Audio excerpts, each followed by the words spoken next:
the concept of Yajuj and Majuj is in the Quran. Nobody can deny that. The fact that they were blocked up, it's in the Quran. The fact that they're going to come towards the end of times, it's in the Quran, and it's in mutawatir hadith. Okay, there is only one hadith, which is in Tirmidhi and others, but it's one isnad. One hadith, only one, that mentions that they are currently alive right now, and that they keep on trying to dig behind the wall, dig from the wall, and to get out, and to, they don't say inshallah and whatnot, or the guard doesn't say inshallah. So there's one hadith like that only.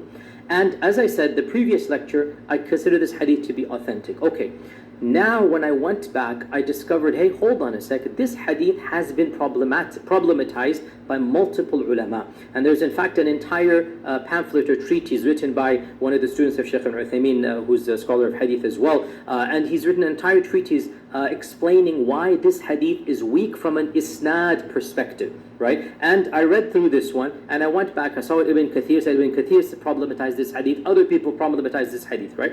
And I concluded, you know what, they're right. Actually, this hadith does have a defect in it that makes it weak. This is the position of a number of earlier authorities. Now, you've eliminated the one hadith that mentions that Yajuj and Majuj are still around. Therefore, your data points have changed. You see, when you present a hypothesis, you take in all the data points, and then you bring forth a hypothesis. In this particular case, the data point that mentions Yajuj and Majuj are still around, that has been removed. Now that it's been removed, okay, then we have a whole different parameter. And so here's the point, and again, to be very clear here.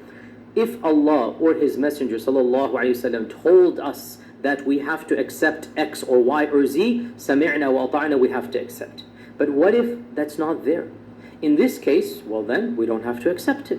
So the fact that there is no authentic hadith that mentions Yajuj and Majuj are still around, so then we don't have to accept it anymore. And if somebody says, hey, the hadith is not authentic in the first place, then they derive interpretations, and the interpretation I derived is, I think, the one that makes the most sense, is that these were tribes that were trapped in the past, and towards the end of time, civilizations are going to resort to that type of mentality. Maybe even they are the biological descendants of those tribes, and they are going to attack the Muslim Ummah and attack the world in a very barbaric manner, and so they are called Yajuj and Majuj as well. So, and this is the position of Anwar Shah Kashmiri, is the position of Shaykh Sa'di, it is the position of one of my own teachers in Medina as well. So here's the point, paradigm-wise, they're both the same, in the sense, if the hadith is authentic, we accept it.